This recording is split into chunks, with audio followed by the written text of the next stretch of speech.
बिस्मिल्लाहिर्रहमानिर्रहीम। Respectable dear viewers, अस्सलाम वालेकुम। आज एक यूनिक टॉपिक के साथ हाज़िर है। आज का टॉपिक बहुत ही इम्पॉर्टेंट है और हर लेवल ऑफ स्टूडेंट के लिए, ख़ासकर बीएस इंग्लिश लैंग्वेज और लिटरेचर के स्टूडेंट के लिए इसकी अफादियत एंड सिग्निफिकेंस अपनी जगह पे है। तो जिसने भी हमारे चैनल को सब्सक्राइब नहीं किया वो सब्सक्राइब कर लें। जो सब्सक्राइबर है वो बेल आइकन को लाजमी दबाएं ताकि हर नई वीडियो की नोटिफिकेशन सबसे पहले आपको पहुंच सके। और जो सब्सक्राइबर है वो वीडियो को ज़्यादा से ज़्यादा लाइक और शेयर किया करें ताकि बहुत सारे लोग उससे मुस्तफ़ीद हो सके। अब आज के टॉपिक की जानिब जाते हैं। आज वाला टॉपिक जो है कल वाले टॉपिक की कंटिन्यूटी है। यानी कल जो है हमने प्रोस के एक टॉपिक को, जो जॉन रस्किन का एक बुक है जिसका टाइटल है अनटू दिस लास्ट, और उसकी जो है कल हमने समरी पेश की थी और आज स्टूडेंट की डिमांड पे उसकी जो है क्रिटिकल एनालिसिस पेश कर रहा हूँ कि इस ऐसे के अंदर बेसिकली जो मेन लिटरेरी पॉइंट्स है या कौन कौन सी ऐसी चीज़ें हैं जिसकी बिना पे हम उसकी जो है वजाहत कर सकते हैं। आज का topic basically critical analysis of the work या of the book unto this last by John Ruskin. ये जॉन रस्किन का प्रोज वर्क है जो लिटरेचर में ख़ास तौर पर और बीएस इंग्लिश में और बाकी एमएस लेवल पे यूज़ होता है और ख़ासकर बीएस इंग्लिश के 4th सेमेस्टर में उसकी जो है सेक्शन वाइज उसको रखा गया है। आप लोग जो है इस लेक्चर के साथ स्टे कनेक्टेड रहे। A to Z लेक्चर को जो है वॉच कर ले, बहुत ही जो है ज़बरदस्त और बहुत ही बेनिफिशियल है। तो कौन कौन से जो है टाइटल आप लोग नोट करें। नंबर 1 मैं इंट्रोडक्शन दूंगा। नंबर 2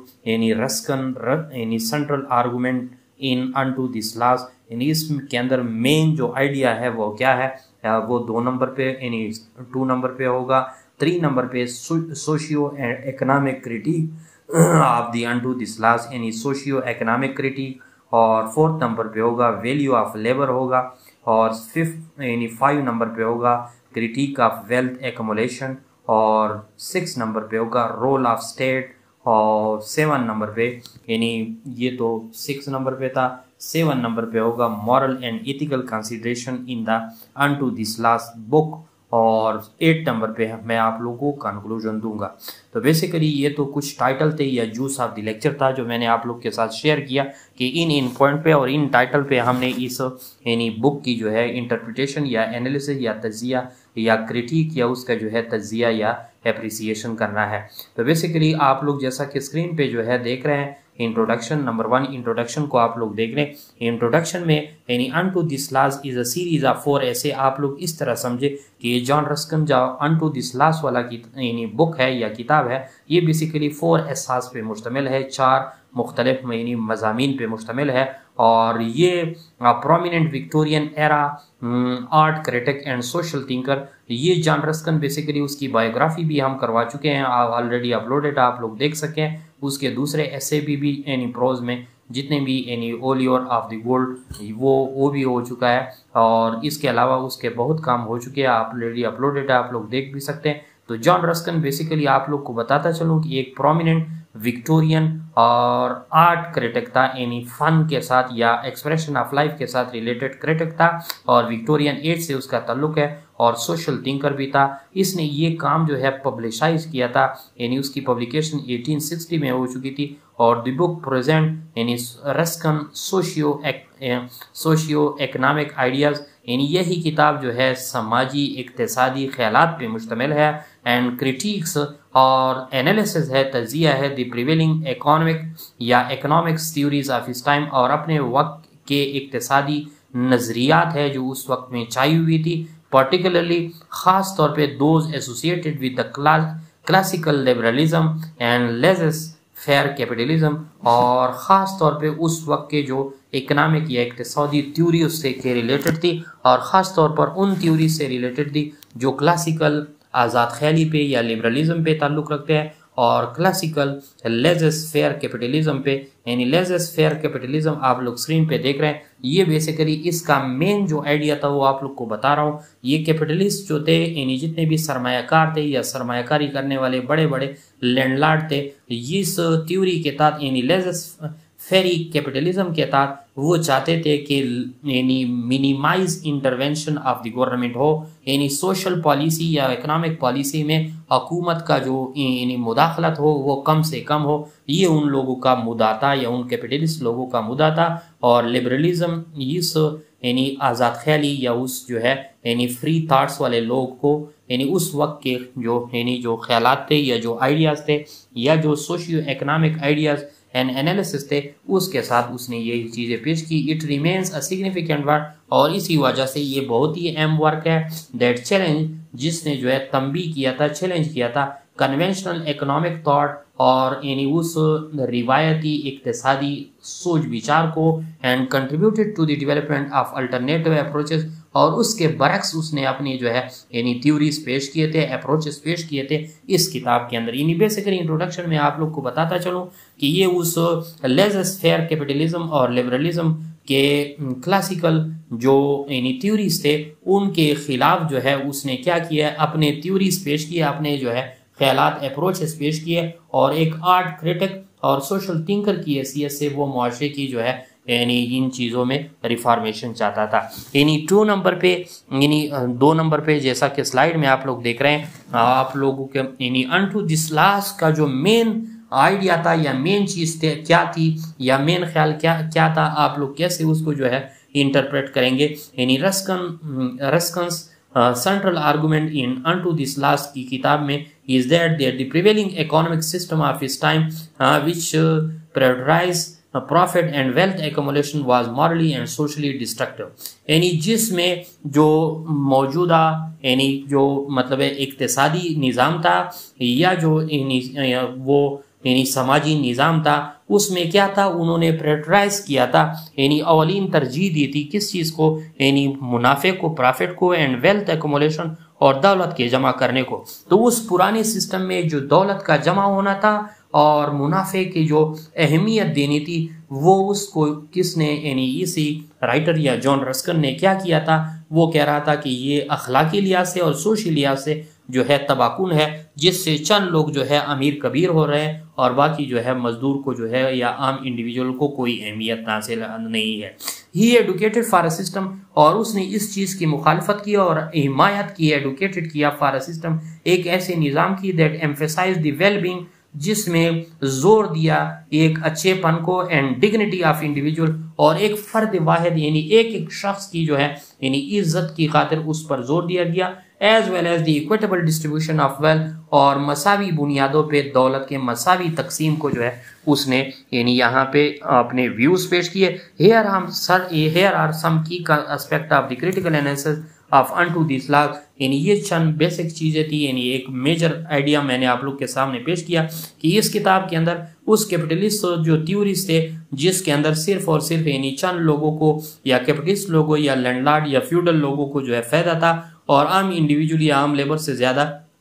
मौजे से ज़्यादा जो है यानी उससे लेबर करवाया जाता था और उसको कम कंपनसेट किया जाता था। तो ये बेसिकली वो कहता था जॉन रस्किन की ये मॉरली और सोशली डिस्ट्रक्टिव है, और इसके लिए उसने एक ऐसे चीज़ पे जोर दिया, ऐसी थ्योरीज पेश की यानी उसके सब्स्टिट्यूट में या अल्टरनेटिव मुतबादिल अंदाज में, ताकि लोगों को के अंदर मसावी तकसीम हो दौलत की, और ख़ास तौर पर हर फर्द को जो है अहमियत हासिल हो, न कि चंद लोगों को अहमियत हासिल हो जो कैपिटलिस्ट सोसाइटीज़ में होता है। इसी तरह 3rd नंबर पे इसी किताब के अंदर हमें सोशियो इकोनॉमिक क्रिटिक मिलता है, यानी समाजी इक्तिसादी तज्जिया मिलता है मुआशरे का। Ruskin critique of capitalism is rooted in his concern for the welfare of individual and society as a whole. यानी रस्किन का एनालिसिस बेसिकली एक फर्द वाहिद के फ़ायदे के लिए और सोसाइटी की या मुआशरे के लिए एज ए होल यानी फ़ायदे के लिए वो इस कैपिटलिस्ट सोसाइटी में यानी जो उसके डीप रूटेड थे यानी उसके कंसर्न के लिए, ख़ास तौर पर हर फर्द की फलाह के लिए और सोसाइटी के लिए एज ए होल उसने काम किया। ही आर्ग्यूज, वो दलाइल देता है that the relentless pursuit of wealth and profit lead to the exploitation of labor, inequality and social unrest। वो यही दलाइल देता है अपनी किताब में कि मुसलसल रेलेंटलेस परसूट ऑफ वेल्थ, मुसलसल दौलत की पुजारी, दौलत का पीछा करना और एंड प्रॉफिट और मुनाफे का पीछा करना in leads to the exploitation of labour. तो इससे लेबर जो है तबाह हो जाता है और उसके अंदर यानी मुआशरे के अंदर यानी इन इक्वलिटी आती है, गैर मसावातपन आता है, एंड सोशल अनरेस्ट और समाजी जो है यानी बेचैनी फैल जाती है। ही रिजेक्ट्स द नोशन, उसने इसी आइडिया को रिजेक्ट किया था दैट मार्केट एलान कैन रेगुलेट इकोनॉमिक एक्टिविटी, कि मार्केट जो है या बाजार जो है या कोई मंडी जो है अकेले इन इक्तिसादी सरगर्मियों को रेगुलेट या बाकायदा नहीं बना सकती। एडुकेटिंग उसके लिए हिमायत तो कर सकती है, इंस्टेड इसकी बजाय for the intervention of moral and ethical principle, यानी उसने इस बात पे भी जोर दिया कि इसमें अखलाकी लिहाज से और यानी इथिकल प्रिंसिपल को जो है यानी डाल दिया जाए, ताकि एक आम आदमी के कंसर्न को या आम आदमी के जो है परसूट को या इंटरेस्ट को जो है अहमियत हासिल हो। यानी इसका बेसिकली ये मकसद था कि सिर्फ और सिर्फ चंद लोगों के फायदे की खातिर और चंद लोगों के जो है इंटरेस्ट की खातिर पूरे मार्केट को जो है हाईजेक नहीं किया जाना चाहिए, बल्कि हर बंदे को आपको जो है अहमियत, सोसाइटी के हर बंद को इक्वल जो है इंपॉर्टेंस देनी चाहिए।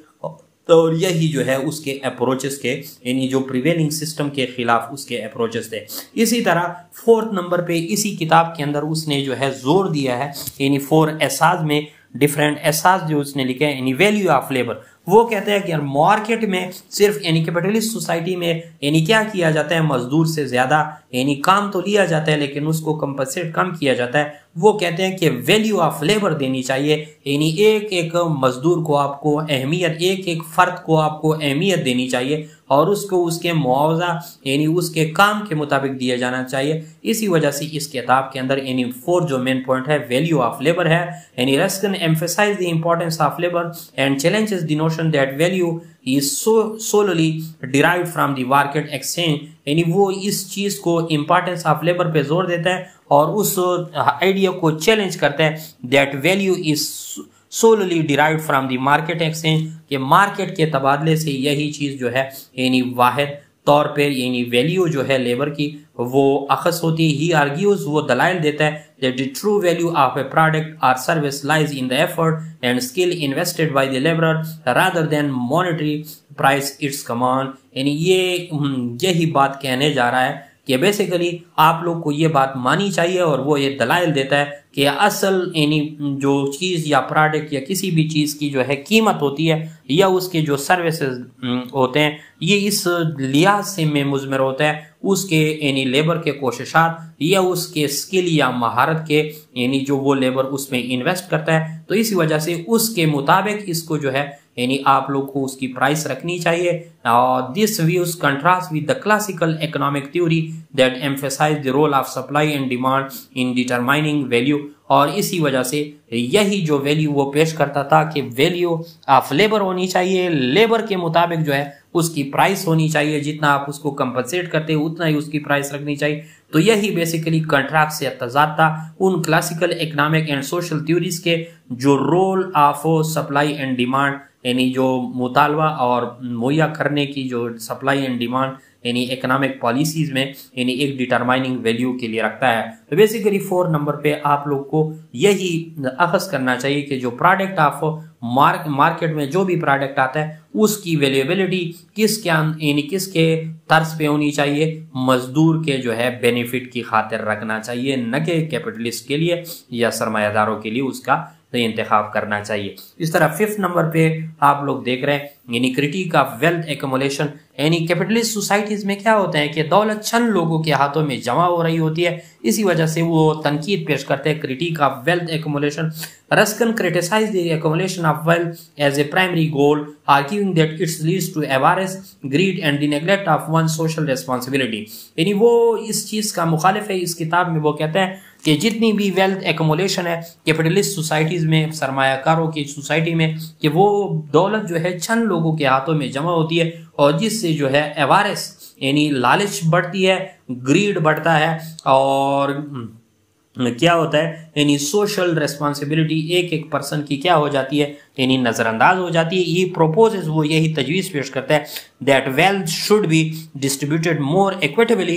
To ensure a fair and more just society. This perspective align with the latter critique of income inequality and the call for wealth redistribution, यानी वो यही चीज़ कहता है कि वेल्थ की जो डिस्ट्रीब्यूशन है या दौलत की जो डिस्ट्रीब्यूशन है it should be on equal and equality basis, और ये जो है चंद हाथों में नहीं होनी चाहिए। इससे जो है वो कहते हैं मुआशरे में लालच बढ़ेगी अगर चंद हाथों के अंदर होगी, और उसमें जो सोशल रिस्पॉन्सिबिलिटी समाजी यानी जिम्मेदारियां होती है लोगों की वो उसको नजरअंदाज करेंगे क्योंकि दौलत उनके हाथ में नहीं होगी। अगर ये मसावी बुनियाद पे होगी तो तब जाके जो है सोशल रिस्पॉन्सिबिलिटीज और मुआशरे की जो है वेलफेयर के लिए ये चीज़ ज़रूरी है। इसी तरह यानी 6 नंबर पे वो इसी किताब के अंदर कि ये जो चीज़ें मैं कहने जा रहा हूँ, रोल ऑफ स्टेट क्या होना चाहिए, रियासत का किरदार क्या होना चाहिए। इन अनटू दिस लास्ट यानी Ruskin advocate for expanded role of state in regulating economic activities and ensuring social welfare, यानी वो ये कहता है कि रियासत का क्या किरदार होना चाहिए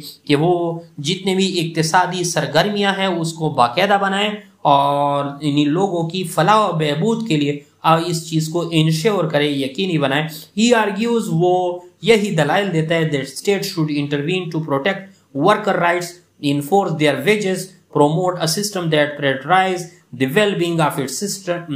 citizen, यानी वो यही आर्गुमेंट देता है अपने एहसास के अंदर कि ये स्टेट को जो है इन्हीं जो मतलब है कैपिटलिस्ट सोसाइटी के काम में इंटरवीन करना चाहिए, मुदाखलत करनी चाहिए ताकि वो वर्कर के राइट्स की प्रोटेक्शन दे सके और दूसरे उसके वेजेस को इन्फोर्स किया जा सके कि उनकी जो मिनिमाइज या मैक्सिमाइज जो सैलरी वेजेस या उसकी मजदूरी रखी गई है उसका फेयर सिस्टम हो, and promote a system that prioritise the well being of its system, और एक ऐसा सिस्टम जो है रेगुलेट करना चाहिए जिससे एक आम आदमी की जो या एक आम शहरी के लिए क्या किया जाए उसकी अच्छाई के लिए कोई इकदाम किया जा सके। This viewpoint stands in contrast to the laissez faire approach which educate the minimal government interference in the economy, और इसी वजह से यही व्यू पॉइंट था कि इससे पहले जो लेज़र फेरी अप्रोच था कैपिटलिस्ट सोसाइटीज में उसमें यह किया जाता था कि गवर्नमेंट का जो यानी मुदाखलत थी उसको कम से कम किया जा सके। उस कम से कम मुदाखलत को यानी जॉन रस्किन कहता है कि उस कम से कम मुदाखलत को वो क्या करना चाहिए, ज्यादा से ज्यादा बनाना चाहिए और रोल का अपना किरदार होना चाहिए, इन रोल ऑफ स्टेट होना चाहिए ताकि हर शहरी को अपने वेल बीइंग के लिए और स्टेट जो है अपना रोल प्ले करे, मजदूरों की सैलरी के लिए अपना यानी अपनी जो है सिस्टम में जो है रेगुलेशन ले। तो ये बेसिकली जो है मेन पॉइंट था। इसके अलावा 7 नंबर पे आप लोग देखें मॉरल एंड एथिकल कंसिडरेशन कि एक मुआशरे में अगर दौलत चंद लोगों के हाथों में जमा हो रही है तो उसमें मॉरल का डिग्रेडेशन होगी, एथिकल डिग्रेडेशन होगी, अखलाकी पस्ती होगी। इसी वजह से इस चीज को यानी कंसिडरेशन में रखते हुए Ruskin work emphasises the importance of moral and ethical principle in the economic and social affair कि जितने भी इक्तिसादी और समाजी मामलात है उसमें मॉरल, अखलाकी एंड एथिकल प्रायोरिटी या प्रिंसिपल को वैल्यू देना चाहिए। ये आर्ग्यूज वो दलाइल देता है that economic system should be guided by principle of justice, उसके अंदर एक मसावात हो, कंपैशन हो एंड सोशल रिस्पॉन्सिबिलिटी हो। He calls for reevaluation of societal values, challenging the prevailing notion that personal gain and individualism should be the sole driver of economic activity. यानी वो यही कहता था कि सिर्फ और सिर्फ चंद लोगों के लिए या चंद बंदों की या चंद इंडिविजुअल यानी राइट्स के लिए आप लोग को काम नहीं करने चाहिए, यानी कलेक्टिवली बेस पे सोचना चाहिए किस चीज के, और उसमें मॉरल और एथिकल कंसिडरेशन को यानी आप लोग मरकूज रखें या उस पे अपनी निगाहें मरकूज रखें। 8 नंबर पे कंक्लूजन है यानी इस ऐसे का overall unto this laws represent a critical analysis of economic and social condition of the Ruskin time। उस जो विक्टोरियन एज की रस्किन टाइम की जो जितने भी इक्तिसादी और समाजी हालात थे उसका बेसिकली एक तनकीदी जायजा है। It challenges the dominant economic theories and advocate for more humane and equitable society, और एक बराबरी की बुनियाद पे यानी एक सोसाइटी मार्ज वजूद में लाने के लिए उसने उस वक्त के जितनी भी यानी नुमाया इक्तिसादी थ्योरीज थे, नजरियात थे, उसकी मुखालफत की। while some of Ruskin's specific proposals and ideas may subject to debate, his work continues to inspire the discussion about the role of economic in shaping society and the importance of considering ethical and moral dimension in the economic decision making। जितने भी इक्तिसादी या social decision making है वो यही कहता है कि उसके अंदर जो है मॉरल और एथिकल जो है वैल्यूज को नेग्लेक्ट नहीं किया जाना चाहिए, जो कैपिटलिस्ट सोसाइटी में अमूमन होता है। तो बेसिकली ये ऐसे जो है यानी उन तमाम थ्योरीज को जो एक विक्टोरियन एज में प्रिवेल थे उन थ्योरीज की मुखालफत है और अपनी अप्रोचेस पेश करता है और एक आम आदमी के बेनिफिट की खातिर यानी कलेक्टिवली सोच को अपनाते हुए एक आम आदमी की बेनिफिट की खातिर वो लगा हुआ है। नीचे जो है professor Syed Ishfaq Ahmad Shah hybrid English learning empire, ये हमारा यूट्यूब चैनल का टाइटल भी है और हमारे फेसबुक पेज का टाइटल भी है। आप लोग उसको जो है यानी हमारे उस यूट्यूब चैनल को सब्सक्राइब भी कर सकते हैं और हमारे जो है जो फेसबुक पेज है उसको लाइक एंड फॉलो भी कर सकते हैं। Thanks for watching.